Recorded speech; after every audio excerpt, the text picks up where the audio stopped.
A little low.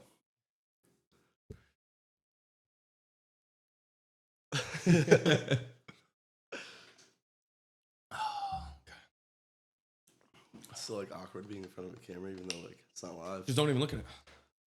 Thanks for Cam Casey. Thanks for joining us today, man. You it's like a little thing with these mics, like they're condenser mics, so you just kind of talk near it. You don't need to be like this, okay? Makes sense. So anything like that, you'll be okay. Let's go, dude. All right. Let's get right into it, dude. So number one thing I want to talk to you first is your caffeine intake. Did you have any caffeine today? No, not today. Just coconut water. Is that difficult for you? Sometimes, like I can't drink coffee in the morning. I'll also be shitting. Does it have any other effects on you? Not really. I feel like I got bad ADHD, so like it counter affects it, so it doesn't spike how it would for some people. Like it doesn't give you anxiety or panic attacks? No. Really? None of that. Yeah. See, I can't drink caffeine at all. You're drinking my Red Bull. Yeah, but I could have like a sip, but if I have like a full energy drink, I start getting really nervous. Yeah. It started from working out and taking pre-workout. Like the way you take pre-workout, I could never do that. I used to, and I used to get full-blown panic attacks. I'd be in the gym freaking out. That's never happened to you? I've only had that happen one time when I took like 900 milligrams of caffeine. What'd you take? The Total War. It's this like pre-made pre-workout, and I took 3 of them. You're only supposed to take 1, and then the lift was great. I wanted to work, like I was fucking in there. Went to Chipotle after, and I was like, "Fuck, I gotta go home." It's bad. I sat on the couch staring at the wall, just like rocking back and forth. It's aggressive. Oh my gosh! So you were able to finish the workout? Oh yeah, of course. Let's see, my worst story is my first ever girlfriend. We were going to the beach, and I'd wanted the workout before, so I looked at the beach, right? So I took a scoop of pre-workout called "I Am God." Oh wow! And I think that's got like 500 milligrams of caffeine in it. Do what you do. I took it on a dry scoop, empty stomach. Went to the gym. Yeah. Didn't eat anything afterwards. And this was a Saturday. Yeah, no, it kills your appetite. It's almost like a hangover. Like I call it the pre-workout hangover. There's just so much caffeine and stimulants in your system, it crashes your appetite. And so this was Saturday morning. She picked me up at probably like 9. So I went to the gym at like 7. And she's like, "Can you drive?" I'm like, "Yeah, I'm not." No offense, but I don't. Long car rides and this particular girlfriend weren't good. And we're driving to Watch Hill. And I remember I'm just driving. And I want to start. She's like, "Are you going to throw up?" I'm like, "No." I throw up all over myself. How long are you dating her? It's probably a year in, dude. Okay, well. And so like we knew each other, but the thing with her is I was too embarrassed to tell her like I was having a panic attack from caffeine. And this was a Saturday. And she's like, "Did you go out last night? Did you drink?" I was like, "Yeah, I'm so hungover. I'm sorry." And I blamed it on being hungover, not the fact that I was having a panic attack. Did you ever find out the truth? On caffeine. So long story short, we get to the beach, like, I'm not saying all women respond like this, but like when you make a girl mad, she either like goes after you or shuts down. So like she shut down, Damn. Put her legs to the side towards the window, away from me. She's looking out the window. I'm playing all her favorite songs, trying to get her to like forgive me. It's not working. And then we get to the beach. We're not talking at all. The way this beach is set up, you have to park and then walk like a mile. So I'm carrying the cooler, I'm carrying the chairs. It was West Beach or East Beach in Watch Hill. Yep. So you park by like Lily Pulitzer and you walk up. I got a cooler, I got chairs, dude. I already worked out, so I'm already sore, and she's just not talking to me at all. And then we sit down, probably for like 2 hours. We're just in silence at the beach. And I decided to go into the water alone, which was kind of sucked. It's like I'm just in. You ever been in the ocean alone with no one to talk to? It's so awkward. You're just sitting there staring at the waves. And then she walks in and she's like, "Hey, I'm sorry for blowing up. Like, I just don't like when you drink, and then it causes you to be so hungover that you throw up on the car ride to the beach." And I was like, "Yeah, no, I get that." And then I finally opened up. And I was like, "That was not like I didn't drink last night. That was just a full blown panic attack. And like I don't know, like why." And she's like, "Well, what'd you do?" I was like, "I took, I Am God." And she's like, "What is that?" She thinks I'm doing drugs. I was like, "No, it's a pre-workout. It's like super strong." And she's like, "Why couldn't you just tell me that in the first place?" And I was like, "Who wants to tell a girl that they're having a panic attack, dude?" Yeah, that's true. It sucked, Ellen. Ever since that point, dude, I haven't been able to drink a lot of caffeine. You never done it again? I couldn't because it really started to ruin my relationship, dude. Like I would have great workouts and then I'd either be like wicked emotional for some reason, or not hungry, or throw up on myself on the way to the beach. I mean, I'm stupid. Like I had that fucking not a panic attack, but like freak out when I took all that caffeine. I'm learning from my lessons. I'll do it again. I'm one and done, dude. Like my heart was going. And the thing with panic attacks is like, there's nothing you can do about them. No. Like if you were having a panic attack right now, I'd be like, oh, just breathe, just calm down. Yeah. You don't want to hear that. Every word you fucking hear, you're just gonna freak out more. Yeah. Oh my gosh, dude. Some panic attacks, you just want to rip off your shirt and like run around the place, but you can't. Like you just have to sit there. Like I'm thankful I've never had one on a plane. Like people who have a fear of flying, or hate flying. Like what are you gonna do at 30,000 feet in the air? Just kind of, especially in a chair where you're fucking closed in like buckled this, next to strangers. Yeah, that sucked. But no, I mean that was kind of the turning point. I've had caffeine after that. Obviously, I haven't taken anything called I Am God or related. Like I'll have a sip of Red Bull, a coffee.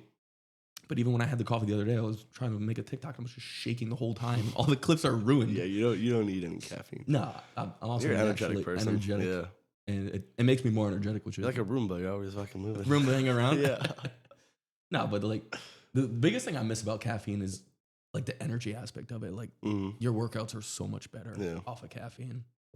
But there's nothing I can. You gotta find something else to fuel it. Yeah, like what? You know, I don't want to get into that. Okay. We'll save that for. All right, we'll sidebar that. Yeah. Yeah. So I mean, when it comes to that, it's something that there was a big trade off. It was like, do I want better workouts or do I want to stop throwing up in front of my girlfriend? And I think I made the right choice because since I quit caffeine, so much of my life has improved. You also could have thrown up because like no food. Yeah, but there had been other times like she would invite me over for dinner and like I'd get wicked nervous.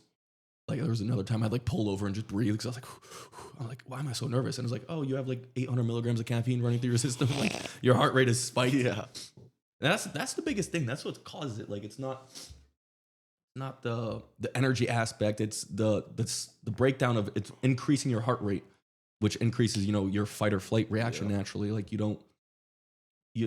anything that increases your heart rate is going to cause that kind of stress reaction. Which is something I personally don't like to be in. 800 milligrams of caffeine ain't gonna help at all. No, not at all. But I mean, sidebarring from caffeine, dude. Let's talk about a little our hiking. Yeah, little bug that bit us. We've been doing that a lot lately. And I know you got a text like, "Oh, what are you doing hiking? Shouldn't you be getting girls and going to the bars?" Like, no, dude, hiking's kind of fun. Yeah, I should have replied to like you're sitting in Connecticut in 5-degree weather inside, but I'm hiking the mountains. Yeah, I love it because like we don't have this back home. We have soapstone, but yeah, soapstone. You could look over some trees. We don't have these mountains and places so high up that you can see, like overlook the whole city and everything. And I mean, great exercise. And it's not like I'm not a big like, oh, I got to go to the gym and run cardio. Hell no. But like going out and hiking, like there's like the reward at the end, and it's like awesome. It's also fun. I mean, I love it. Yeah, I mean, if you were tell me treadmill or go hike Wave Canyon, I'd Wave Canyon all day. 10 out of 10 times. And also the people aspect. It's nice being around people. When you're hiking, the odds of you talking to someone are like 100%. Like what we've done 5 or 6 hikes. I think we've talked to someone every single time. Every time. Even a quick hello or how's it going or can I pet your dog? Like little stuff like that. I feel like it's kind of uncommon. Like I'll walk around here on the golf course and every single time someone says hi to me. Yeah, everyone's always usually social and stuff out there. Yeah, which I think needs to happen more because, like when we go to the Carmen gym, I feel like we're the only ones talking. Like everyone's in their hoodies up, headphones. In their own world, saying basically, don't talk to me. Yeah. So, same thing with at bars. Like when you go to bars and you notice people like on their phones or in a corner or like kind of like how you were talking like directly like one on one. Yeah. I don't know. That just tells me like you don't want to be talked to. And then I also feel like some people like. Even if I wanted to talk to a girl, just because I'm at a bar, they're like everyone thinks like, oh, you're just trying to hook up with that girl. Like, what if I wasn't? Yeah, there's like that immediate assumption of like, okay, this guy's approaching me. There's obviously the one thing he wants is X, Y, and B, which I think kind of sucks because I don't know. I hear like my dad talk about like going to the bars like back in the day and like no one had a phone, so like it was a lot different. So like back then, sounds so nice. I mean, live music was a thing. Yeah. like the EDM and the rave bars are fun, but like, dude, you can't talk to anyone. Like, it's like, No, dude, yeah, you feel it in your heart. Yeah, that's not like the time to go up and like try to meet someone. And it could be a guy or a girl, like whether you just want to make friends or you're looking to, I don't know, potentially find a girlfriend, which I don't necessarily, I don't know if I recommend it. I don't think you're finding a girlfriend at a bar. I don't think. Really? No. A wife? No. Maybe, I don't know. Maybe. It really depends what she's doing there, you know? I mean, maybe. Yeah. But then again, like, you know how many times you hear like stories about your boys or their girls going to bars cheating? Yeah. Or like, I feel like mostly that comes out of bars is like one night hookups, one night stands. I guess there is a certain stigma, but it's also hard because where else are you supposed to like meet? Because like socially, like the bars and going out is pretty popular. Yeah, it's the most social place. But I mean, I'm like biased. I'm not a big fan of bars. Yeah. Or crowds or concerts, you know? You're Yeah. like, yeah. Which is, I like my little group. exactly, yeah. But so that might be a little biased. Like that's why I think it's like a one night stand place to go. Mm-hmm. But then I mean, you might find your wife at a bar. Yeah. I mean, It might come with a divorce later. yeah, But anyone I've ever dated never came from meeting them at a bar. we'll get into that later. But like, I don't know. I'm trying to think out of all of our friends, has anyone ever met someone at the bar and actually dated them? I don't think so. No, I think it always results in being in Arizona and in Connecticut. yeah, in total. I don't think anyone's ever met someone at a concert. I got one friend, but I mean that was probably the worst relationship I've ever seen in my life. Oh, so it ended? Like, yeah, it was bad. Ended, got back, and it got like bad. Oh, so he met her at a bar? Yeah, Okay. But it was the worst relationship you've ever seen? worst relationship I've ever seen. What do you think makes a good versus bad relationship? Obviously, when you break up, but in the midst of things and kind of how you maintain that relationship. I think trust.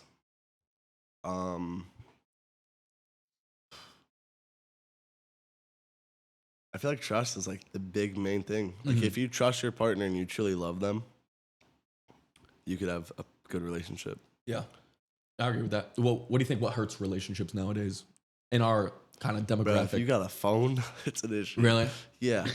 I feel like nowadays everything is like can cause an issue. Like, oh, he doesn't post me on social media. Like, Which was never a thing. So how do you kind of go about this new thing that has been like, whether it be posting on social media, Snapchatting, even liking other people's, pictures. Like I can't tell you how many, not personally, I've never really dealt with it, but like I've seen my friends like, oh, my girlfriend's mad. I liked this post. And it's yeah, like, I mean, it's so hard because say I liked a girl I grew up with, liked her Instagram post, but then like I liked a girl.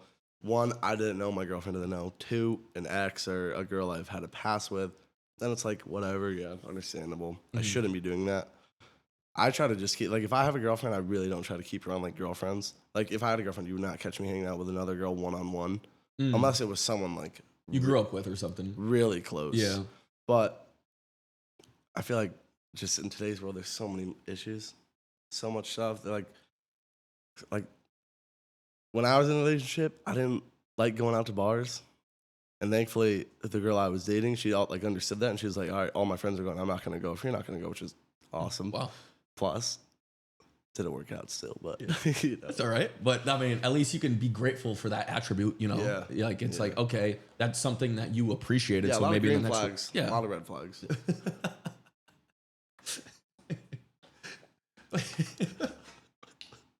No, I mean, well, that's something you can take into the next relationship. Is like, okay, I liked how she knew I didn't like going to the bars, and if I wasn't gonna go, she wasn't gonna go. You know, Yeah. at least you like that thing, and say Yeah. the red flag. I don't know. You take any red flag. Say she, never would let me hang out with my friends. That's something that obviously cannot Yeah, happen that ain't in gonna your next happen. relationship. And I guess you can only come to those conclusions through being in relationships. Yeah, you got to live and learn. Yeah, like I mean, obviously there are certain small amount of cases where people meet and date for the first time and end up getting married and living happily ever Yeah. after. I don't know if that's I mean, it takes a lot. as popular or common as it was, say Do you know 20, anyone like 30 that? years ago. Like high school sweethearts? No. My boss is. Really? Yeah, but like How old is he? 30? right now he's 30. They met when he was 14 or 15. Okay. Started dating at like 16. From the same small town? Or Yeah, same small town. So that's kind of something I've come to realize is like you could go short or go long when it comes to relationships. So short means like, okay, you find your high school sweetheart, you grew up in the same town, you don't really want to go out and explore, like whether it be like I don't know, different people, different cities, different countries. Like you kind of like shut off to what's popular nowadays. I feel like through social media, it's kind of promoted to like go out and see the world and explore different things and different people and try, everything. And then the opposite would be if you found someone and you get along with them, why not stick with them? Yeah. And not go out and see what's out there. Cause I feel like that's what's hard. It's like if you start dating a girl and you're in high school, all you know is the people in high school. Once you graduate, I mean, college is such a hard thing to make it through for your relationship, all that, because there's other guys. There's going to be other better looking guys.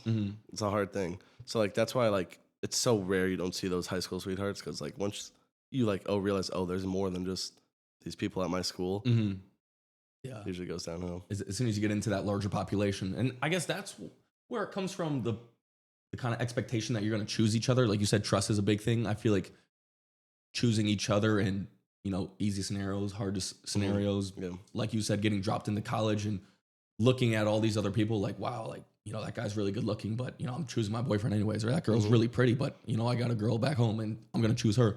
I feel like that's something that kind of is not as common because, like, dude, the number one thing I hear, like, oh, why'd you guys break up? Is like, oh, we're at different points in our lives. Like, that's like the complete opposite of choosing someone. That's basically you saying, I'm where I'm at right now, and that's a little different from you, so I can't be with you. And that's I feel like that's a pretty common one, and I'm not saying it's like a easy way out, but it really doesn't make sense to me, because at what point in a relationship are you both going to be on the same page for a long period of time? Like it's very someone's going to go through a stress period. Maybe like someone in their family passes away, or they lose their job, or they have no friends. Like there's those difficult periods, and it's very easy to kind of throw in their family, be like, nah, I'm done. You can't go into it thinking every day you're both going to be 100. One day you're going to be 100, she's going to be 0, vice versa. Like it's just different. Like it's a roller coaster. Eventually it'll smooth it out. Yeah. But I mean, especially now, I feel like it's very rare for people to kind of fight through that, and I don't know why that is, to be honest, because I hear of like people are like fucking dad's ages, like, the amount of stuff they've been through, whether it be like they're broke and, neither of them had a job and they're living with their parents and they still chose each other. We're like, nowadays, I feel like, why would you stick with that person? You could go fucking on Tinder or Hinge or Instagram and find someone else that's true. Like that. It's just not the way it used to be. Which I feel like nowadays people are easier to give up. Exactly. Less faithful. And it's because just the amount of resources that are out there, you had to like go walk up to the door, knock on it, probably meet the parents just to get a girl out of her house. They could text me at 3 a.m, say, "Hey, sneak out." Yeah. Back in the day, man, if you're doing that, you're throwing rocks. Exactly. You had a speaker above your head. You had to actually think about things, and it was a lot more human interaction. Like, dude, you could talk with a girl on iMessage or Snapchat and never even meet them before. Like it's crazy. Or like a girl could be in Florida and you could be in California. You could talk 24/7. What did you have to do? 30 years ago, write a letter. Yeah. Fucking send it to a bird. Yeah, hand it to the pigeon, have the pigeon fly off. But it's something that stinks, because there is a lot of good advice out there when it comes to relationships, but it's not really digestible to people like us, because the people giving it aren't witnessing what we're witnessing. How much relationship content is about dating in your 20s in the fucking 20th century. Like it's not common. It's more like, look the father in the eyes when you shake his hand, hug the mother, say thank you for dinner if she could, like really basic stuff. But like, dude, it's hard to even get to that point now. Like it is. To even meet a girl's parents is like, I don't want to say it's difficult, but it's not common. Like you could end up meeting a girl at the bar and, maybe hooking up with her before you even know who her parents are. Yeah. I also don't think if you hook up with a girl on the first night, that's like... See, that's an argument I have a lot with my friends. It's like, if you hook up with them before you're dating, I feel like I feel like it disvalues it, right? For me, that kills it. Yeah. That kills it. Yeah, I mean... Well, if you've been talking for like 3 months, maybe, but like I think if a girl let me like hook up with her on the first night, that kind of kills it for me.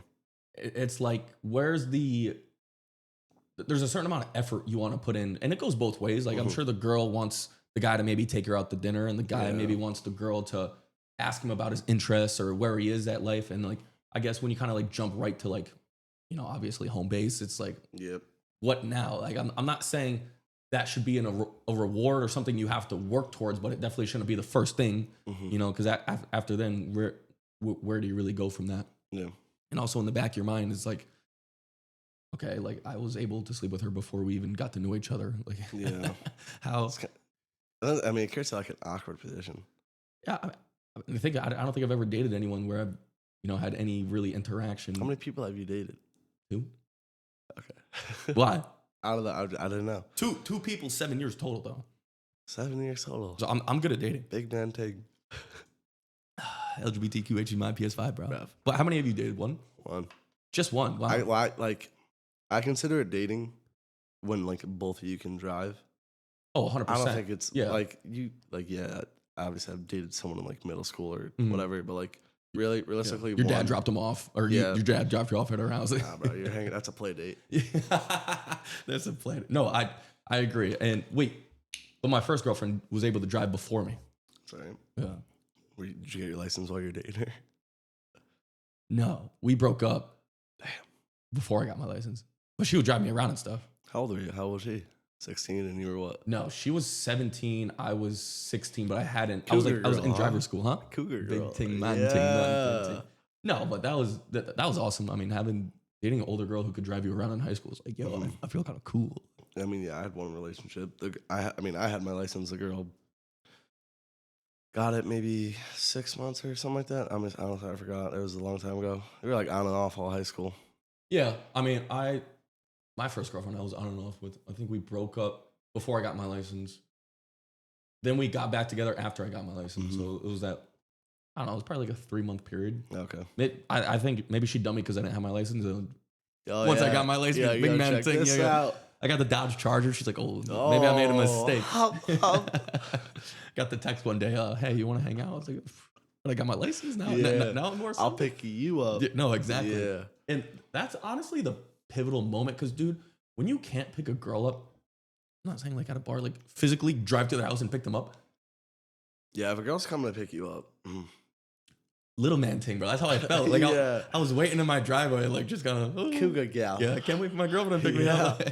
I felt like at the bottom of the totem pole. Like usually it's, I don't know, like you could date older women, but when you don't have a license and in high school, you feel great. But when you want to go and maybe surprise her or buy her flowers, hey, can you come drop me off, or you call a friend, like, can you go here or help me? Which I had friends who would do that for me, but as soon as I got my license, everything changed, obviously. What would you say about dating in high school? Would you recommend it? Certain people. I mean, I feel like people use high school for different things. So the people I wouldn't recommend dating to are the ones who really don't know what they want to do yet. I feel like having a relationship on top of trying to figure out what is next after high school doesn't help your decision making. Because say you're deciding between going to college, maybe running a family business, joining a trade, or even becoming an entrepreneur, like those are like things that you really have to figure out on your own. Sure, you can have a relationship during that, but I feel like when it comes to that big point, like you should really put a lot of your attention on yourself, which sounds selfish, but it just kind of makes sense. And then people I would recommend the relationship to are people that are like super outgoing, like, no, like, okay, like maybe college isn't for me. I'm going to go a different route, but I still want a relationship. Like I feel like there's a difference between like wanting a relationship and needing one. Like I feel like you should never need one in high school, but if you want one, you 100% should. Like you said, trial and error, the best relationships that I personally see. And I ask them, oh, is that your first girlfriend? Or, even is that your first marriage? It's like usually not. Yeah.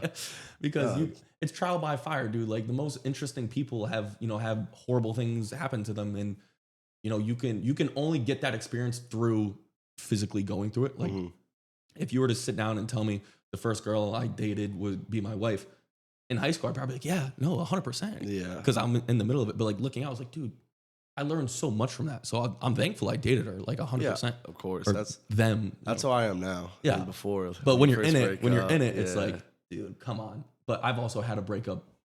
I had 2 breakups, which is different, But the first breakup is 100% the worst because it's something that's never happened to you. Yeah. And then the second is like, oh, not again. And then hopefully the third is not a thing. Dude, I dated this one girl. So what? I dated this one girl. We broke up so many times that by like the end of it, when like she was just like, "I'm done with this." I'm like, "Okay, whatever." And she's like, "You don't care?" I'm like, "This is like the 8th time this has happened. No, I don't care anymore." Like it's like you keep doing something over and over and over. Like the first time I was fucking heartbroken. Yeah. Then like the last time I was like, "See you in 2 months." Is this really it? Yeah. It kind of devalues it in a sense. Dude, like if you give a girl flowers every day, it kills the purpose of them. Mm-hmm. You got Flowers, time it right. flowers are meant to die. That's Yep. what makes them so special. Is that they die. Yeah. Yeah. You probably got like what, like a week with them? Let's say 8 7, days. 8 days. Yeah, and I mean that's more common than you think. You know, that's I'm not gonna say 8 times is like, like Nah, you think you broke up 8 times? Maybe more. Yeah, that just comes down to There was a lot of talking too. There was like a lot of like broke up, and then we talk, and then we were just like, don't want to do it again. But no, I mean, it was probably like 8. Wow. Yeah. See, but mine was the complete opposite. Like we'd fight, get into really bad fights, say we're kind of done, but not actually like say the words. Yeah. And then like when the phone call came, yeah, it was a phone call. It was messed up. But when the phone call came and I heard the words, I knew right away. I was like, I gotta. Yep. My protocol also wasn't the best because, like I love that quote you said the other day. It was like, if a shark bites you, would you swim after and ask it why? And I did that exact same thing. My breakup protocol was horrible. I wanted answers. I wanted to talk her out of it. I wanted to maybe understand, why. And I kept wanting that answer. And then like it got to the point where I wasn't talking to my friends about it really because I don't know who wants to hear about a breakup story 100 times. None of them do, because then you go get back with her and they all yell at you. Yeah. Shout out to Big Jack though. Yeah. he gave me the best advice. He's like, if a girl breaks up with you, never again. chase after her. Yeah. Never chase after her and ask like, why? Leave it. Yeah.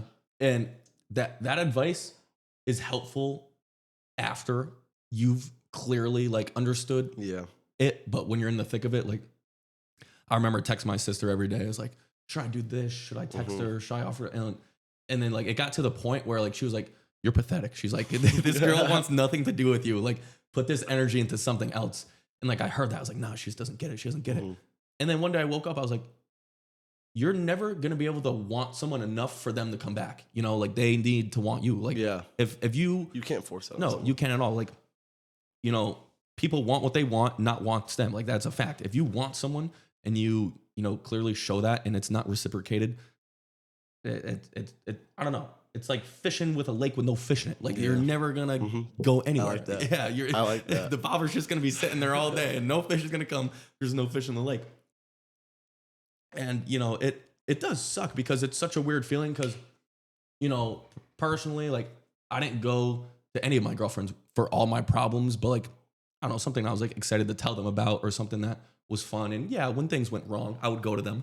But it sucks because when you kind of strip that person away and like you have that outlet of like, oh, like she would have liked that, or oh, I could have, she could have helped me through this. Like that was kind of the hardest thing for me because it's like your best friend, dude. Like you don't date someone that, obviously you're in love with them. Obviously you're attracted to them, at least I hope.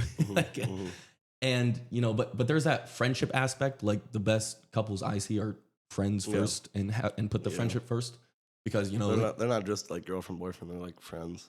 Yeah. They enjoy each other's company. And like, honestly, they don't even have to like the same things. I find like when they show each other different things, like say one is really big into spirituality, one is really big into, working out, and they can come together and kind of like teach each other about fitness and teach each other about maybe religion or spirituality, how to be more in touch with yourself. Like, I feel like that's good. And I think a big thing is like with dating apps is, I've never personally downloaded Tinder, Hinder, have you? But you make a profile on what you like.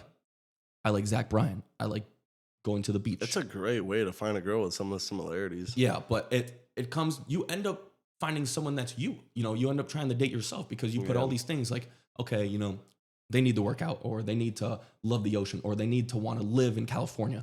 And like, those are all good things, but that's great. But like, you want to find someone that like challenges you a little bit. Yeah.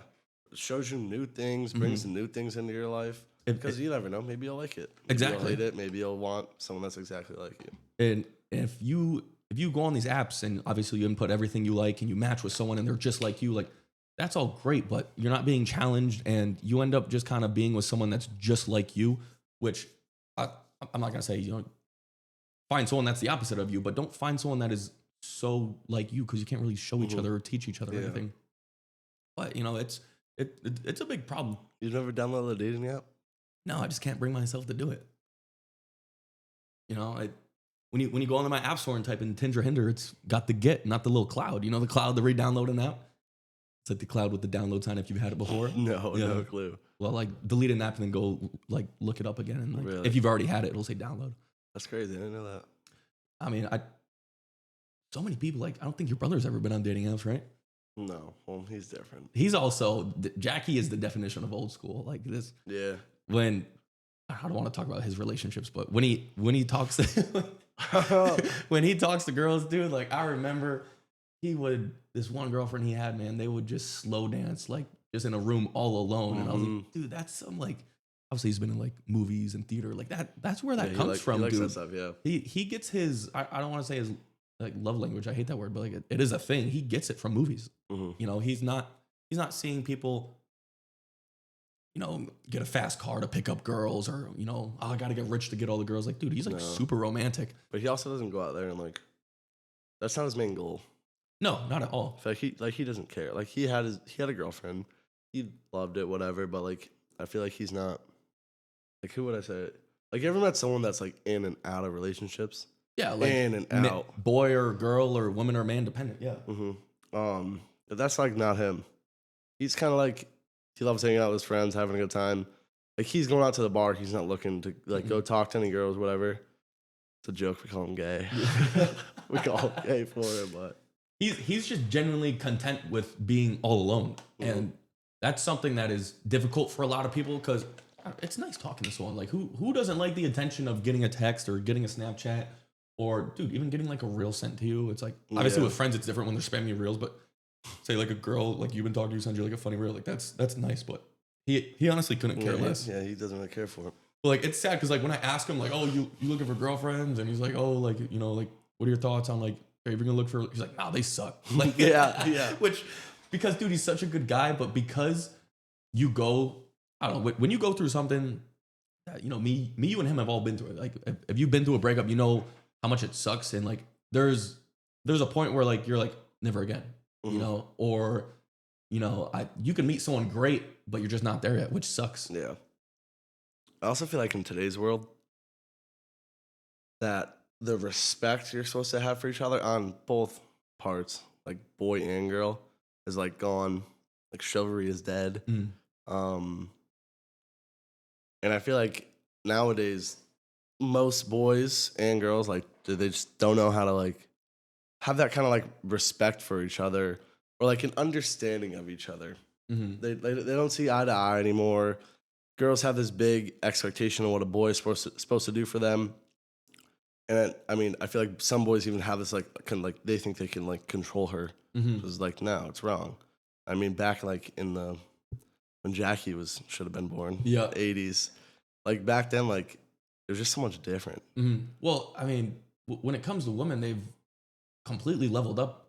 I feel like men have kind of stayed the same. Like, dude, you think like women used to not be able to vote, which is crazy. Yeah. I mean, women couldn't get jobs. They couldn't have a salary. Like they almost had to have, like, I don't want to say they have to, but like it made sense for them to find a man to be a provider because they sadly didn't have those rights. But now, dude, I mean, they're graduating college at higher rates. They're making more money at younger ages. I mean, if you're a woman, you can completely be fine without a man. So I feel like in this day and age, like if you're a shitty dude, you're not gonna be able to find anyone. Like, you know, it's like to your point, if you're gonna try and control a woman, like, no, like I don't need you at all. Like I could be perfectly content on my own. Like I saw this, I hate talking about reels, but I saw this reel. It was like, you know, women for the first time ever, you know, don't need a man, and you know, are dating statistics at all-time low because, you know, men are so shitty that, you know, women don't even want to be in a relationship with them and they're completely fine on their own.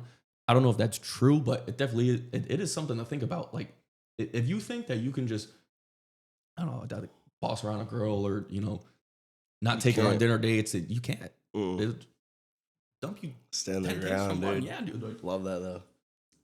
and it's awesome, but it's also sad because like as they completely leveled up, I feel like men of a species have kind of stayed like stagnant. Like imagine going from not being able to vote to making more money than young men. Like or graduating college by a large margin. Like that's impressive to do as a Now they can like stand their ground. I like that person. If I'm in a relationship and like before, I would say I was like a little controlling and like that comes with age and yeah, youthfulness. yeah. When you're It's all young, knew, you don't know what to do.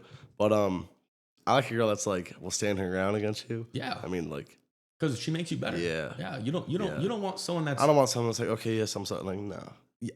So the worst things I see in relationships are couples that don't know how to argue or fight. Like that avoid it. Like, what he said really bothered me. I didn't appreciate it. But Well, I don't want to start a fight. There's like I hate arguing and fighting, but there's a difference between arguing and then talking about the problem. Yep. The big thing is realizing it's you two versus the problem, not you two versus each other. Mm-hmm. It's a big thing. I like that. Yeah. And you'll find avoiding that hard conversation, it comes out inevitably, and it comes out in an explosion. Like yeah. And it goes both ways. Like say a guy, maybe his girlfriend did something he didn't appreciate, but he doesn't want to start a fight over it. Yeah. It's going to come out eventually. I feel like nowadays most people are like, it's not worth like you like see those like TikToks or reels like, oh my girl left her phone. I don't want to ruin my day. I don't want to go through it. Yeah, dude. Like that's a conversation that I've been there. Yeah, it sucks. And obviously there's a thing about privacy, but if you're even like thinking that way, you're not in the right relationship, dude. It's like, I mean, I've done that.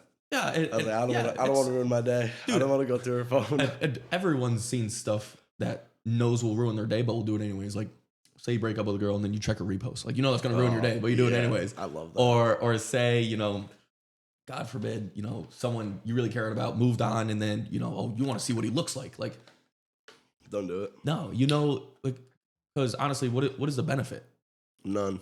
It just hurts, and you're sitting there like, you're trying to make yourself feel better. Yeah. But that is not what's going to do it. No, not at all. And it sucks and it is hard to admit, but the only way to like truly move on and be happy is to almost do it in like a caring way. Like, okay, like that chapter is closed.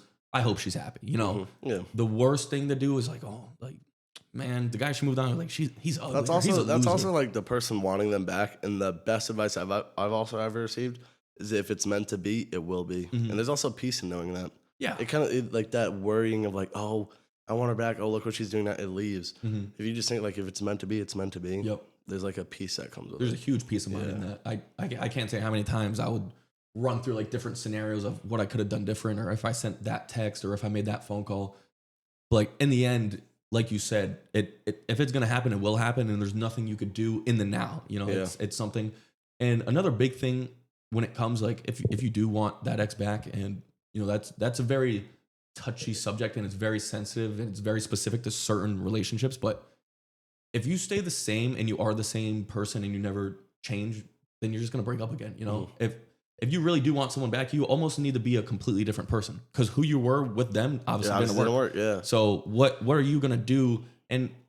But you can't change for someone. You have to change for yourself. Like you can't be like, oh, like you need to realize the problem within you for you to change. You could try and like, oh, like she can tell you, oh, this is what's wrong. If it's something like small, yeah, but like if it's something big, like you can't change for that person. You need to change for yourself. That also comes with loving yourself. Yeah, and a big thing is like how many times do you see, a couple break up and the guy's like, oh, I'm gonna get huge. I'm gonna go to the gym, start taking peptides, start taking steroids. It's like, dude, you're not doing that for yourself. If you're doing it for yourself, you would have done it with the girl. Yeah, that's what's fueling the fire. Exactly. That's most dudes' caffeine. Yeah, you're just using that woman as motivation to get you through the day, which I don't think is a smart thing. No. You should want it in for yourself, which is easier said than done. I mean, it's good they're turning that hurt into something. They're not sitting in a room crying all day. But you still shouldn't be doing that.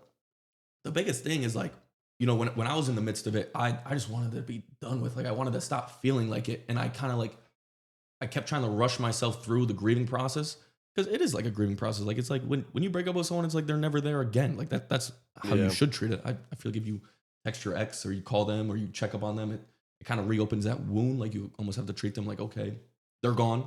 You still talk to your exes? No. Okay. I mean, I've had made the mistake of like a text, Mhm. but when it comes like daily, no, definitely not. And then, I mean, but I just remember I wanted to get over it so much that I wasn't allowing myself to feel it. Yeah. Like I was like, I don't want to be sad anymore. I just want to be okay with this. I want to be happy. And like telling myself that just set me back that many You more. just gotta, let nature take its course. I mean, the best thing you could do is when someone is upset is just feel it. Because if you don't feel it now and say you start drinking a lot, you start going to the bars a lot, you start hitting the gym a lot, going to the bars and drinking is bad, going to the gym is good, but you're still not admitting that you're not over it and that you're still, looking for outlets. Like if you just sit with it, and I remember Accept it. I was just sitting in our room, and this was after my sister basically called me pathetic. And she was like, Yeah. "You need to put this energy into something else." She's gone.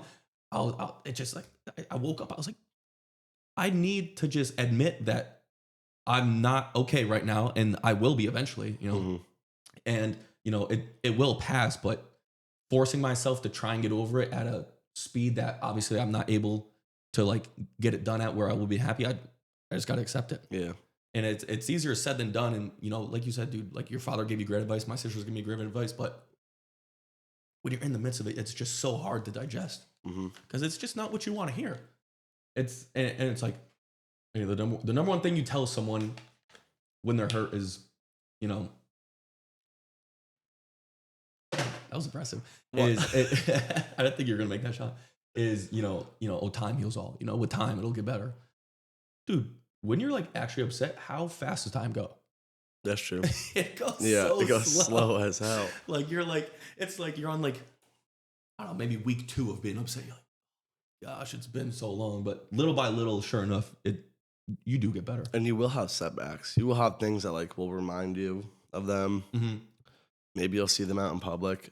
Which, when I was dating the girl the first, like, all of high school, obviously, like, broke it up and, like, you'd see her out in public. But after high school, she moved, which is so helpful. Because there was no, like, after we broke up, there was no, like, oh, my God, there she is. Like, fuck. Yeah. Never saw her. And, you block them on everything. Which is also kind of, like, toxic. Like, I feel like the blocking game where you just, like, oh, like, don't need blocking, it leads to you two talking again. Yeah. It leads to an apology, which leads to more. Yeah, it's not the goodbye that you think it's gonna be. You gotta end on good terms, which is usually like the last goodbye. Yeah, you both have that like the feeling of like if you end on good terms, you both are just like okay, done with that. But if you both end on like fuck you, it leaves you thinking about it more and more. Like I shouldn't have said that, or I should have said that. Yeah, I mean that's what I'm like. My first breakup was about as toxic as it could get. I mean, TikToks were involved, other people were involved, like. Battle of the friend groups, like I hate when like I'd walk by her friend group and be like, "Give me the fucking, I hate when you're in an argument with a girl and she's like showing her friends, or like I've done the same, but like I hate that. I think if you're in a relationship, it's just you two. Keep it internal. Yeah, no one needs to hear about the argument you having. You can edit this, right? Yeah. Can I go ahead with my face? Yeah. You should, when you walk by her friends, and to your point, when you don't keep it internal, and people start getting involved. The way guys and girls work, especially the friends of people who are in relationships, when you're told something about someone, that is the exact thing that you're gonna jump to when you hear that name. You're never ever gonna be like, okay, I don't know. Let's say Hayden's dating a girl named Sammy, and Sammy cheats on Hayden, and Hayden gets back with her, and Hayden tells me about Sammy cheating on her. Every single time I hear Sammy, what do you think I'm gonna think of? Fuck that bitch. You think I'm gonna think of? Oh yeah, Sammy cheated. Yeah, I'm gonna think Sammy cheated on Hayden. Sammy's a cheater. Yeah. But there's also things like when like I've had like in the past when my significant other would like I'd be like, you're only telling your friends like the arguments we're having. You're not telling them how I'm bringing you flowers. So like when you're like, oh, I'm going to hang out with Spencer. Why? He's a piece of shit. Yeah, he doesn't do anything for you. Yeah, he doesn't. You don't tell them about the good stuff we do. You're only bringing them in like, what should I do? We're arguing right now. Yep. Which is why I think it needs to stay between you two. 100%. And it comes back to being grateful for one another. Like it's very rare. Maybe in the beginning when you have the rose-colored glasses on and you're picking her up and you're taking her to dinner and maybe you hold her hand for the first time. Maybe you're a kiss and you're like everything's perfect. And you're genuinely happy to be with each other. You're grateful. Then like year 2 gets on, and maybe you like lay down on her hair. She's like, oh my gosh, can you get off me? Like you stink, like and then that all goes away, and then you're basically left with, it's almost like a competition, like keeping score. Like, oh, you didn't tell me you're going to the bar last night. Oh, why'd you refollow this guy on Instagram? Like you start like, kind of like nitpicking at each other, and that's kind of when it all falls apart. Yeah, you got to make it past that. Yeah, and that's something that's really hard to get by, because when I think of, the 3 pillars of relationship, obviously number 1, you need to attract a woman.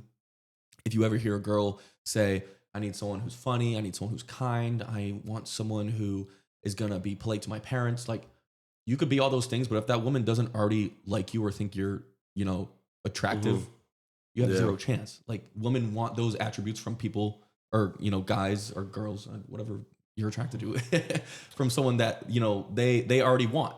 You could be kind, funny, and outgoing, but if she doesn't think you're handsome, then you got no choice. Yeah. So obviously you need to attract someone. Second, you need to negotiate. What is this relationship going to be? Are you going to be a thing? Like are you not going to put a label on it? Are you going to be the couple that still hangs out with the separate friends? So hey, I'm going to hang out with the girls tonight. That's fine. I'm going to hang out with the guys.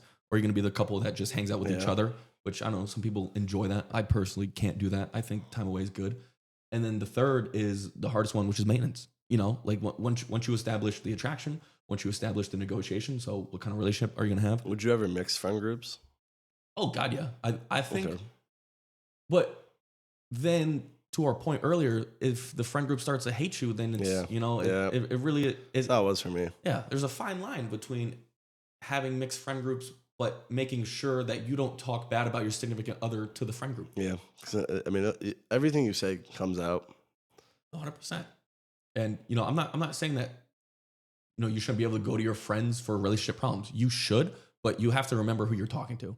You're talking to people that are only going to remember the bad. Yeah.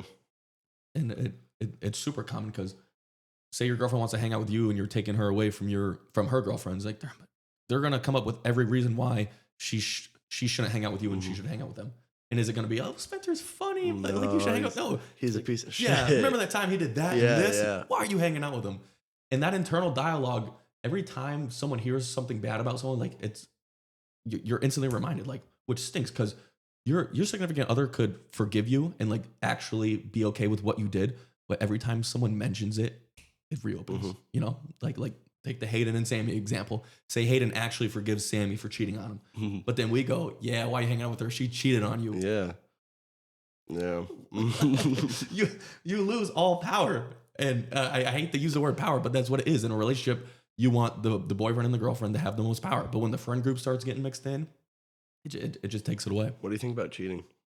Do you think once a cheater, always a cheater? Do you think like they could change? I mean, it stinks, because I feel like the way a lot of people think today is, say, like I'll use a personal example. I'll change the names up a little bit. Say my buddy Johnny gets cheated on a girl named Sarah. And I'm like, Johnny, like, oh, what happened, man? Like, are you good? He's like, no, dude, I'll never find anyone like her. I'm like, dude, I can find you 10 girls that ever cheat on you, Yeah. It's like, when you think in that scarcity mindset, that's where you run into a big problem. So I feel like if you have children with them, and, you have kids, and you're married, and, you have a house, you could try to forgive them. But if you're young, and, your boyfriend of 2 years cheats on you, your girlfriend of 2 years cheats on you, I don't see where the benefit is in forgiving them, because you can find someone that didn't do that to you, and forbid you tell your friends that's all they're going to remember. Yeah. Good example. But it sucks, because a lot of people do think that way. Is like, you could be wrong so bad, but still think, but I'm never going to find anyone like that, and that's something that's hard to admit to yourself, is like, I think with that, the big thing I used to think was 100% like that. Oh, I'm never going to find anyone like her that love me like her. It's like, you're not. But if you treat it like a food, like if you eat one food that you love so much, how do you know you're not going to like the other food? So I'm saying, like, people love in different ways. Yeah, you love the way you two did, but maybe someone else is going to love you a completely different way that you never felt before, that you're going to like even more. That's going to feel even better, be even more pure, not toxic. You got to go out there and find that. And I like that reframe, because it's almost exciting. It's like, if you like that one thing so much and you're like really like, oh, like, I'm never gonna get that again.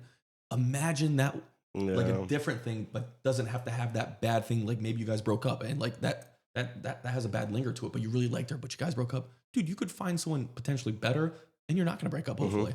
And I guess that's kind of where the peace of mind is. I like that a lot. But getting to that point is, Hmm. Very hard road. yeah, and it's one that takes a lot of internal reflection and trial and error. Like I'll never forget, I went on it wasn't a date, it was like a lunch with a girl, and she was talking about relationships and how like you need to go on as many dates as you can and talk to as many people as you can because it's a numbers game, right? If you just talk to like, or like you said, if you just eat that one food and that's all you want to eat, like Hmm. there's no diversification. Like you don't know. Like to our point, say you meet with a girl on Hinge and you guys all like the same things, that's fine and great. But what if you met a girl in real life, not through a dating Yeah. app, who doesn't have a lot in common with you, and maybe she could show you things that you never even knew that you would potentially like? And I think that's where a lot of good relationships come from. I, Is I feel like also people search for that love, and like you're never gonna find it again.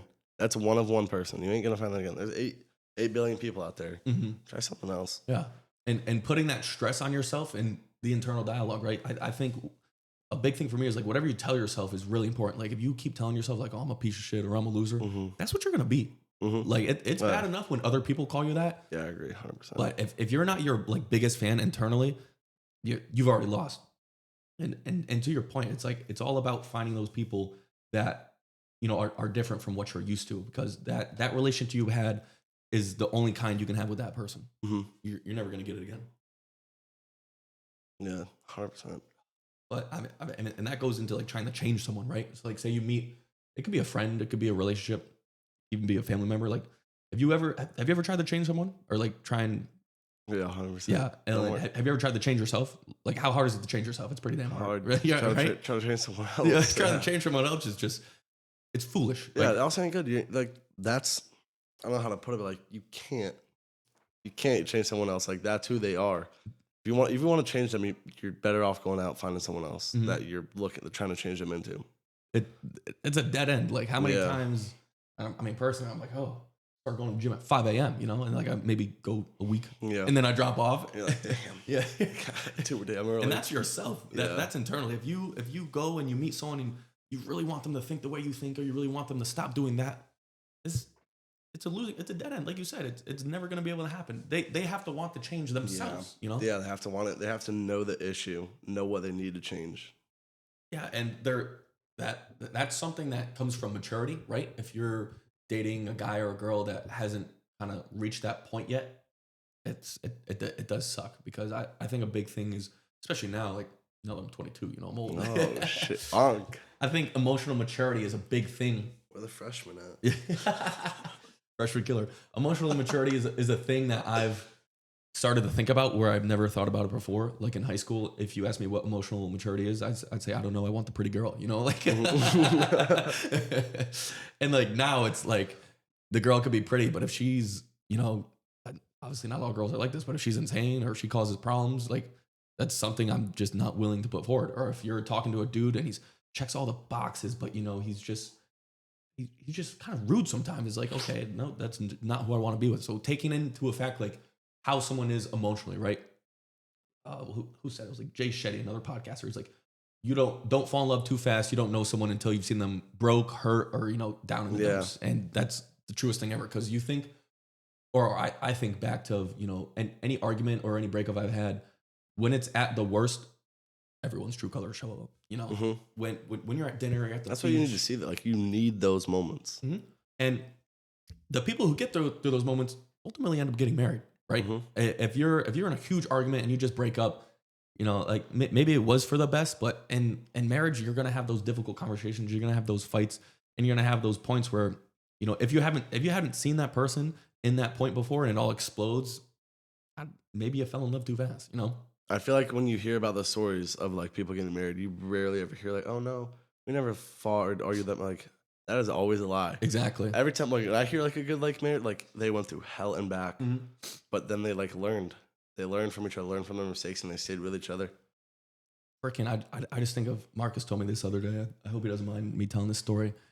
So him and his mom actually dated before they got married. and then His dad and broke his mom? up. Yeah. Yeah. What did I say? Him. Okay, so him and his mom never dated. So his dad and his mom dated before they got married. They broke up. She got a new boyfriend, Yeah. and then his dad ended up living across from Across the street. across the street. Not like uncoincidental. Uncoincidental. And his Big dad, word. I can't even say that word. His dad would see, who would end up being his mom if they never got back together. Marcus wouldn't even be a thing. That's crazy to think about. Yeah, his dad saw, his future wife arguing with her boyfriend all the time. I know. And That's so crazy. And then, dude, they ended up getting married, having 2 beautiful children. It's like, are we serious right now? Like, Meant to be, dude. I mean, that is just something where, Could you imagine you break up with a girl and then you're like, oh, I'm so done with her. You move and then you walk out your door one day and there she is with her there new she boyfriend. is with her new boyfriend. Dude, it's shocking. Like, Shout out to him. That would have set me back so hard. Dude, but it comes down to choosing each other. Like he saw that you hurt like hell, but he's still he's still like, I'm gonna choose this woman. Like, this is someone I want to be with. Yeah. And like those little pivotal moments, like, it's crazy to think that if his dad saw that, it's like, oh, screw this, I'm moving. I can't see this. We would never have gotten to know Marcus. Like, he just wouldn't have even been a human. And it's cool to think about, and I'm glad it worked out. And man, he's freaking sick, dude. That's a story I hear, and I'm like, wow. Another one is freaking, I can use his real name, but his dad ended up calling his mom on the phone for some book. The freaking Steinmack. Have you heard the Steinmack story? No, I haven't. Yeah, but I heard like parts of it. So like, Demir was writing a book, and I can't use real names. Billy Bob was writing a book. Billy Bob. And he was trying to publish it, and he ends up calling, his wife. We'll use freaking Tiffany. He calls his wife Tiffany, and he's just talking to her, strictly business, trying to get this book published, trying to push it out. And he heard her laugh, I guess, and was making her laugh. He hopped on a plane to Connecticut to meet with her. I didn't know that story. Hop on a plane to Connecticut. Kansas? He was in Kansas, so he went from Kansas to Connecticut because he heard a woman's laugh over the phone. Didn't know what she looked like, didn't know anything. Ended up getting married, having 2 beautiful children, settling down in Connecticut. He moved from Kansas to Connecticut. Still lives there today. It's like, I need to hear that laugh. I knew I wanted to marry her. I was like, what? God damn it. If you were to tell someone that nowadays, like, what? That's crazy. I never knew that full story. And I've known them since I was born, basically. Isn't that crazy, dude? He made a phone call, made her laugh, and that laugh. I think that's the best one I've ever heard. I mean, that shook me. When your dad told me that story, I was like, that is a story. I was like, where can I replicate that? Yeah. I make phone calls. They say, "What do you want?" They're like, "Hey," I was like, damn. What? But dude, it's just stories like that, and not that I want to replicate them, but there was just so much like hope and passion, like the way my mother and my father went. My mom's friend, they both went to UConn. She really liked my dad. She thought he was really cute. She ended up going up to him in the bar. And my mom was like, she was with her friend. Wait, hold on. Who went up to your dad? The friend or your mom? my mom's friend. Oh, the friend. We'll call her Melinda. Melinda. So Melinda. Well, now you just spawned that. Yeah, sure. Melinda and my mother walk up to my dad in the bar, and my mom's like super outgoing. She was like, "Hey, Brian, like Melinda thinks you're cute." Oh, your dad and your mom knew each other? No, not at all. Okay. But like knew each other's names, but they weren't close. And then, they're at Husky's, super popular bar, and my mom. They went to UConn. Yeah, they both went to UConn. I think they were seniors. No, okay. He was a senior. She was a junior. They're 1 year difference. Okay. So they went up. So she, like any good girlfriend goes, she goes up and trying to introduce her girlfriend to the guy that she potentially likes. And she goes, "Hey, my friend Melinda thinks you're really cute." My dad looks at Melinda and goes, "Yeah, nice to meet you. What's your name?" To my mom. And she's like, "You asshole, you piece of shit. My friend likes you. I would never date a man like you." And like, he was like taken back. He walks away. And then a week later, they're at the same bar, and he goes up to her. He's like, "Come on, let me take you on a date. Why do you hate me?" She's like, "I don't hate you. My friend just likes you." And like, I guess it came to a point where like Minna like didn't like him anymore, and my dad somehow persuaded her to go on a date. Nice to meet you. What's your like completely disregarded her friend and went right to my mom. And imagine my dad that said, "Hey, Melinda, you're cute. You want a date?" I wouldn't be a thing right now. Mm-hmm. So that's crazy to think about. There's so many good stories from that generation, dude. It's not even just on like relationships. Some of the stories Big Jack has told us. Yeah. Like, oh my gosh. The things I do to live in that time. No cameras. Like, yeah, they're doing a bunch of like illegal stuff, not like drugs or anything, but Like the shit they illegally were, fun. They weren't hurting anyone, Yeah. you know, like you can't even run a red light anymore. I mean, even without a camera taking a picture of even your what license my plate. boss tells me, like he grew up in Ellington and he's 12 years older than me, so he went to Ellington High School, all that. The stories I hear from him are like sick. The most fun shit I've ever heard. Like back then was so prime. Like now it's just everything's ruined. The stories that, you know, our dads are able to tell are second to none. Like we've done cool stuff. Like How old is your dad? 57. Okay. Yeah. Yeah, your dad's what, 60? Yeah. Old man. Old thing. Old ting man, big ting. Is he retiring at 65 or does he want to keep working? I don't know. He doesn't work. I know, but like I'm confused what he does. I've had a theory about him for a while. Man, he goes to work at what? Like 3 o'clock, comes home at 6? he's basically self-employed. He's his own boss. He is self-employed. Yeah. So it's like that looks a lot different from He lives his life how I want to live mine. I mean, he loves, like, he's so outgoing, so extroverted. one of the best conversationalists I've ever heard in my life. But he loves, you know, we got boats, jet skis, the quad snowmobiles. Like, he loves that. That's how I want to be. Like, he's like just so outgoing and like always out there, always having fun, never at home. It's awesome. Yeah, I love that. He likes having fun things. I mean, and he, dude, I mean, he could talk to anyone. He could make a mime talk. Like it's ridiculous. I mean, as his son, I like going to the grocery store. I hated it. You're there for 3 hours. He's talking to everyone he sees, even if he doesn't know him. He'll spark up a conversation and just talk. Did he ever tell you why that is, or is he just super outgoing? He's just super outgoing. That's just him. He was like a little antisocial kid. He told me when he was little, and then he just changed, broke out of that. There must have been a pivotal moment where he's like, I'm gonna become good at approaching. Like that also, then he's an insurance agent, so you have to. Yeah, you need to be super outgoing for that, or else you don't succeed. You're talking to people all day. Yeah, 100%. You're trying to sell something. Jordan Belfort, you know? That everyone needs. And sell me this pen. Yeah. You like that movie? Love that The movie. Wolf of Wall Street? There's a lot of things you can implement from that movie into your life. Good and bad. You know, obviously the drugs are bad, but the willingness to succeed is something to be commendable of. I mean, that dude was dead broke.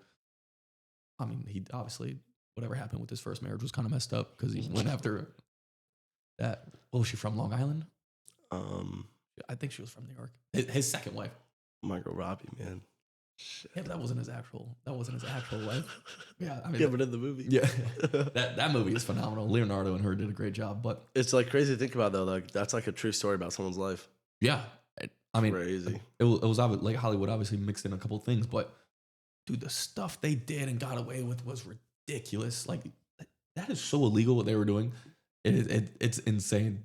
And the amount of money they were blowing, dude. No one on Wall Street took them serious. They were like a bunch of bachelors. What was the boat name? The Naomi? Yeah, the SS Naomi or something. he named the mega yacht after his wife. And that was their honeymoon gift. Yeah. Yeah. Well, didn't they get into a storm? Yeah. Chopping shit. No, that's a great movie. I mean, that's a great scene. Slides up with the door. What the fuck? I mean, he had a helicopter fly him home every night. I mean, he was definition of FU money. Oh, that lifestyle. But it all came crashing down. You know, you get to a certain point of money. Look how he's doing nowadays. I don't think he's allowed to have a certain amount of money at any time. He isn't? Yeah. There's some like clause, I'm pretty sure. Because he went bankrupt. He owes the government like a lot, I don't know. Definitely gonna get fact checked over that. But he still has a lot. He still has a lot of money, but I don't think he's living good. He can ever open another hedge fund again. I'm pretty sure he's probably not. Probably not. I think he's banned from stock trading forever. Which is probably for the best because that dude, he was a freaking. He ran people's pockets. But he also brought a lot of people up with him, which is nice. Like they talk about a woman in the movie that was dead broke and now she drives a Mercedes and has a Rolex. And it's like, I mean, he took people who had no money and made them very, very rich. Besides the whole drug part of that, it's good having people like that around you. Oh, 100%. It's people that bring you up, people that like strive, people that have like ambition, want to get out there. Those are good people you need around you.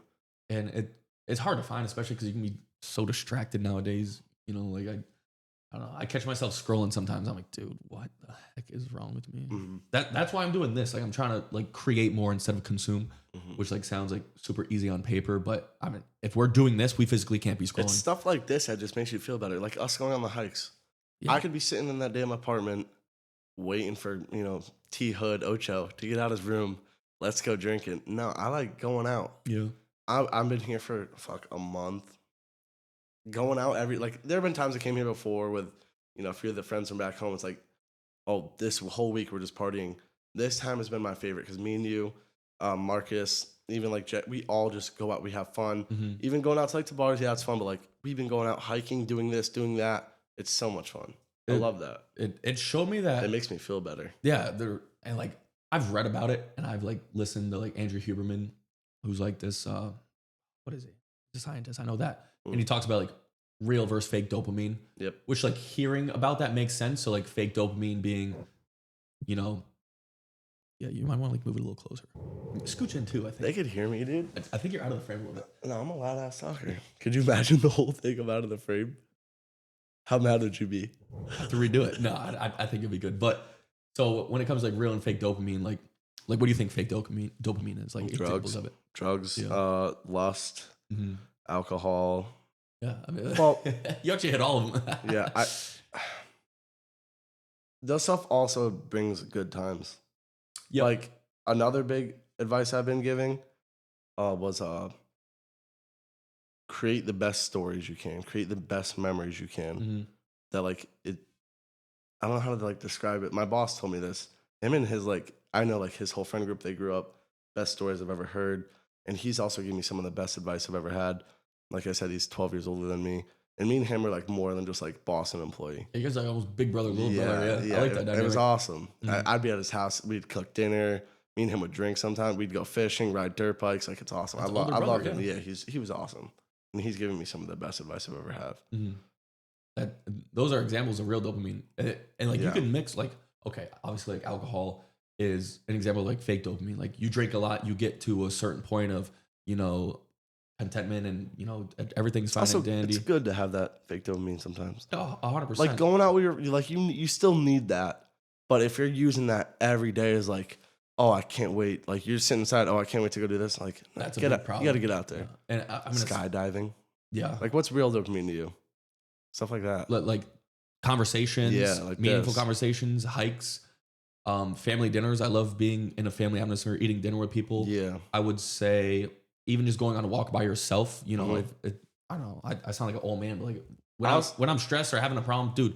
I also, me, I can't sit still. Like I'm always Yeah, walking back yeah, and forth. we call him a Roomba. Just moving back and Roomba, forth. your dad yeah. calls me Speedy. I'm just always moving. And like, dude, just going on a walk, and after the walk, it's like that's exactly what I needed. Like no phone, no music, just walk it off. Yeah. And like when you get to the top of a mountain, it's like, wow, like it's real dopamine. Meaningful conversations where you're making each other better. Like, oh, that's real dopamine. For me, it's those adrenaline spikes. That's why I think I love like the snowmobiles and dirt bikes and all that so much. I'm like, for me, it's those like, if I would choose a day out, like a hike, but also like a day out on the lake on the boat with all your friends. Some of the best memories I've ever had. Spending 8 hours a day in the sun on the boat, tubing, wakeboarding, all that. That's like stuff like you strive for. It's like that stuff that you try to like find again. That feeling Replicate it, yeah. is the real stuff.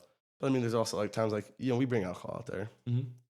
And I think there's a push, and I don't know if this is true, but like alcohol companies are reporting that alcohol sales are at all time low because how many trends or people do you see kind of promoting like the anti-alcohol movement or like sobriety, like which is a good thing for a lot of people, but I think you should, like you said, make the best memories possible, and that usually involves like a 30 rack in your boys, like Yeah. it's like Good time. you can do it, and dude, I have fun hiking sober too. I'm not saying I need to drink to have fun, but I did think about that today. Like after this, when we go on our hike, like a couple beers wouldn't be bad. 2 dude. cores at the Yeah, top of the I know, mountain I know. would be sick. And it's all in moderation, right? Like it stinks. It doesn't stink. I'm happy, but like a lot of my best stories, come from. So Jake and Jackie and I were drunk. It's like What's your best story? My Like, best if story? If someone asks you like, tell me about your childhood. What story are you going to? oh my gosh, it probably It's a funny hard story question. or crazy. Whatever you like. So, like I'm like, tell me about one story from your childhood that kind of describes everything. One thing that immediately comes to mind is we had this lake house. We sadly stole it, and we didn't stole it. We sold it Mhm. back to my uncle. We were 50-50 partners, and it was New Year's. I was talking to this girl. It wasn't anyone you're thinking of. We'll cut that. But Oh, so jeez. it was New Year's Eve, and we're at this girl's house, celebrating the ball drop and everything. And you know, the way the lake house is like so many relationships have started from the lake house. Like Yeah. my first relationship started because of my lake house. My second relationship started. My brother's relationship started because of the lake house. Like there's something about the lake house and That place everyone finds there. love. Yeah, the lake house does find love. Like there's so many good memories there. And I remember, you know, it was New Year's Eve. She wanted to sleep over. My parents, obviously, I was going to ask them for her to sleep over. She wasn't going to ask her. So we go to this lake house and it's the middle of winter and the water shut off. You can't use the toilets. You can't turn on the lights. It's like you're in a shed. Like everything is shut off because it's a lake house. There's ice on lake.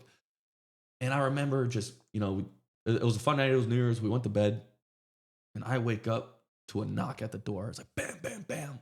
Dude, what? It's my uncle.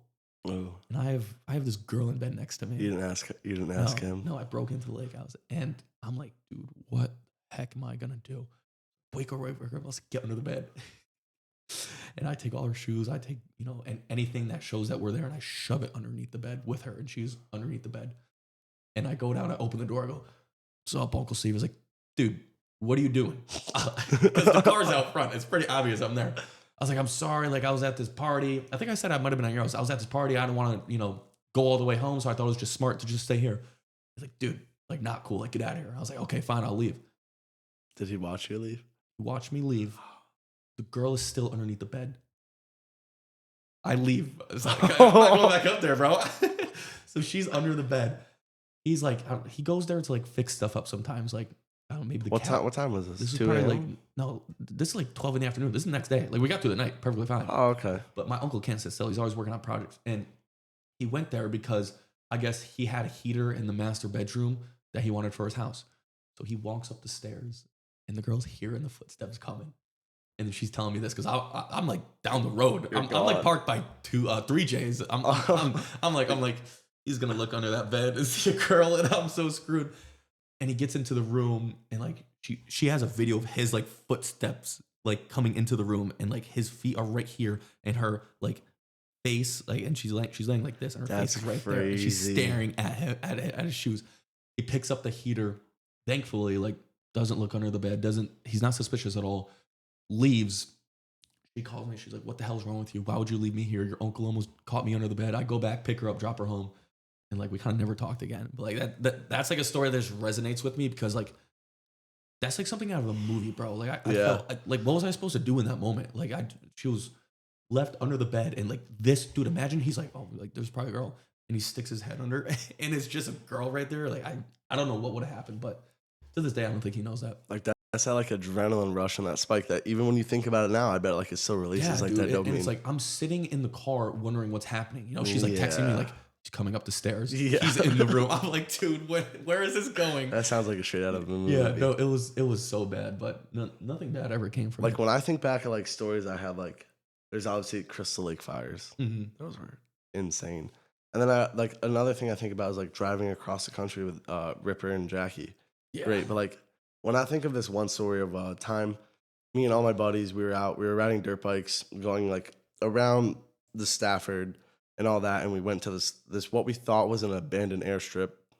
Oh my gosh. We all parked like in like a cornfield that was right next to it. Parked our dirt bikes, we're walking down, and then we're just walking. There's like a bunch of fair stuff that looks like run down. We're all just like, we're young, like having fun, like videos. Truck pulls up and he's like, what are you guys doing here? And we were like, "Oh, we thought this place was abandoned. We're sorry, we'll leave." He wasn't too happy. One of our friends was a loudmouth, started talking back to him. So we're like, "All right, we're just let's go, let's walk." We get out to the road, get out to our dirt bikes, and another truck pulls up. He's like, "Don't you guys ever fucking come back." And all my friends already left. I'm sitting there, my buddy's sitting there. He's like, "Yeah, fuck you. What are you gonna do about it?"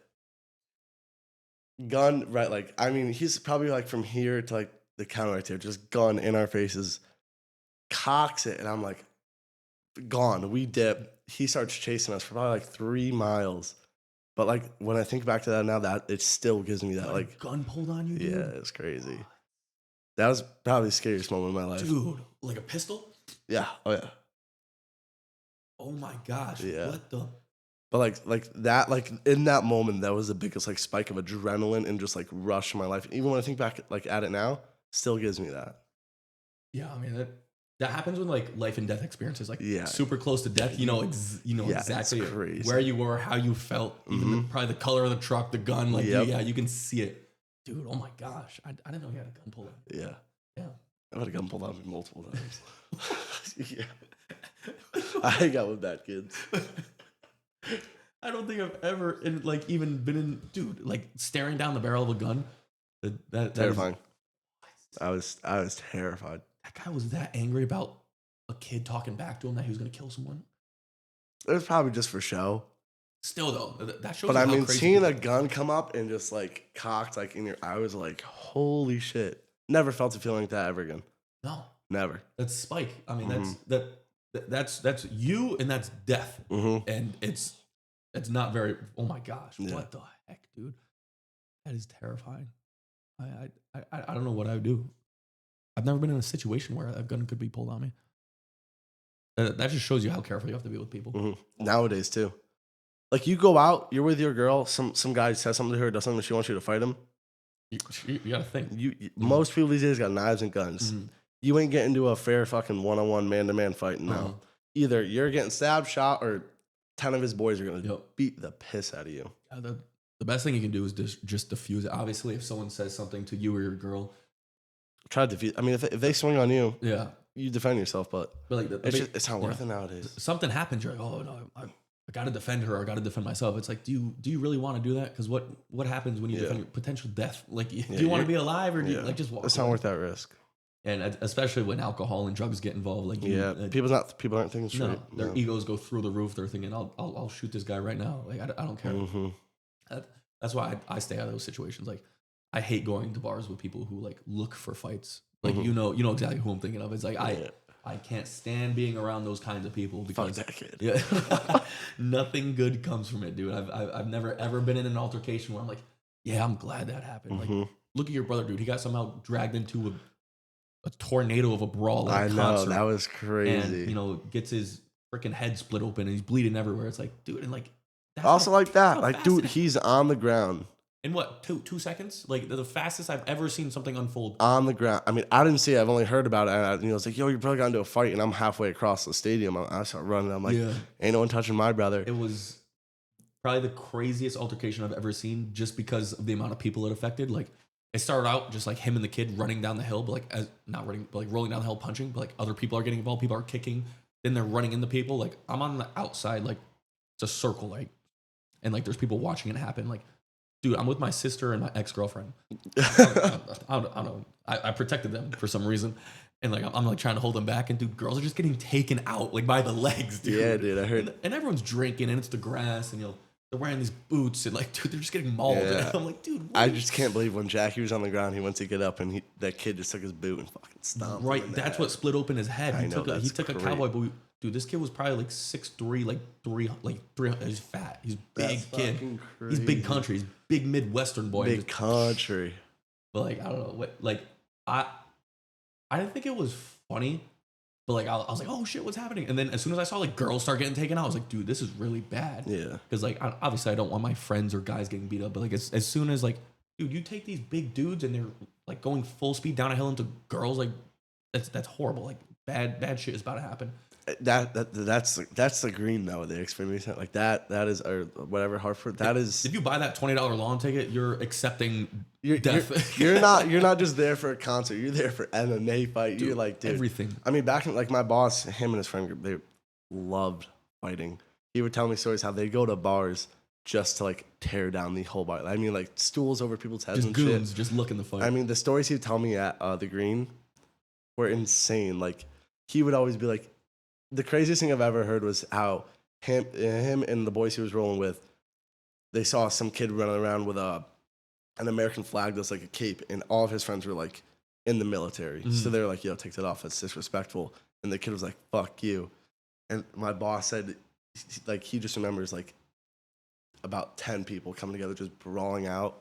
And just like, it's crazy. Oh my dude. gosh. You go to the green, you're seeing so many fights. But now with like videos and just, you can't do it. Yeah, you're getting like, sued nowadays. You can't do it. You'll lose. I mean, you could lose. Your parents could lose their job. I mean, if you get sued really bad, like, dude, millions and millions of dollars Also, are being being over 18 now, there, you never know who you're gonna fight. You could fight fucking 17-year-old. Yeah, Next thing you and know, then- you got actual charges on you.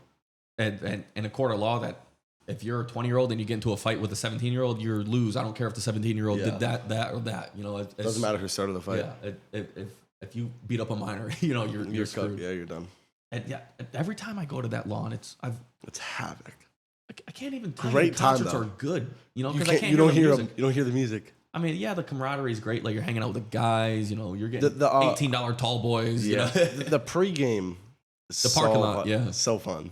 I- Everyone's friends there. Everyone is friends there. The second you hit like that a lawn, fucking flip switch, and all of a the sudden second we're all you hit that enemies, lawn, bro. it's like, you fucking looking at me? Yeah. Yeah. Like, oh, you hug my girlfriend. It's like, oh shit, dude. It's like, I don't know. I think it's the drunkenness. Yeah. You know, You ever been into a fight? Yeah. I've been into like, I don't know, like a little like scuffle. Like I'll tell this story, but we had this kid in high school, and I was with my. I got so many stories with my ex-girlfriend. I was with my ex-girlfriend at the time. Dude. And like he just busts open into the room. And I get pissed and I go chase him down. I'm like, dude, why'd you do that? He's like, you know, you're fake, you're a loser, like you're such a bad friend. And like he walks out the door and I just jump on top of him and like put him in a headlock. That was the only fight I've been into. I mean, I'd say the closest I've been in was my buddy's younger brother sucker punched some kid at the high school. Ooh. Like one of those nights, you know, everyone used to go to the parking lot at night. He went up behind this kid and just sucker punched him and then tried to run away. Didn't run too fast and the kid grabbed him and started beating the shit out of him. I just remember like grabbing the kid and like he went back. So I'm like, all right. So I grabbed him, threw him on the car. Then he started swinging at me. I remember just telling him, like, I ain't trying to fight you, bro. Just stop. That's exactly what I do. I try to break it up. You have to, bro. You have to diffuse. Like I remember you and Kareem were like scuffling at Luke Bryan. That was fun. I was like, no. Because like his girlfriend's watching you beat him up. I was like, this needs to stop. Like, how are you supposed to like even look at your girlfriend if you got beat up right in front of her? Like Jackie was telling me how his ex handed him like a rag, like you're bleeding, and like, like that's so embarrassing. Like that's the last thing you want to have happen. But I mean, I just remember like obviously you versus Kareem. Like I love Kareem, but that's only gonna end one way. So I'm like, oh, stop. And like I ended up getting choked out by someone. I think Zach. Yeah. I was on top of Kareem. You're trying to pull me off. Mhm. And then so I'm like restricted. So like Kareem's starting to beat the shit out of Yeah. me. And I'm like, let me go. He's hitting me. And then Zach is pulling you off. So I'm just being pulled off. And I'm just like, no hands, just getting hit. Just like, stop. Yeah. That was good. I just remember trying to stop a fight and ended up getting choked out. I was like, bro, this is what I. Yeah. Dude, breaking up a fight is always dangerous. Last time I saw a fight, two best friends, I'm at Green Road. This is recent. And this one kid, he was just acting up. Like he went up to some guy's girl and he like pushed him away. And his best friend came over, he's like, yo, stop, you're drunk. And I went up, I tried to break it up and I went to pull the kid away. And I pulled him away by like his shoulders. He's like still had his arms. And someone came and grabbed the other kid by his arms. And he fucking cocked back into him. I'm like, oh fuck, that was my bad. I should have grabbed his arms. Oh. I've never seen someone like actually get split open. Like it was like gash. That was crazy. From a punch. Breaking up a fight, it can be dangerous. Yeah, and just the aftermath, dude. Like I've seen people's face bloodied, like their eyes all welling up. Like leave that shit to the fucking UFC. Yeah, and just seeing it in the UFC is bad, but like real life, it's like, dude, a human face can look like that. Like, oh my gosh, it's disgusting. It's also you never know who you're getting into a fight with. I had a boy, dude's 6'4", 220, pure muscle. Going out to a club, started picking on this little kid, smaller than him, like 5'8". He's like, all right, let's go into the alley. And he's like, yo, you don't want to fight me? Like I trained jiu-jitsu, Muay Thai, like I trained all that.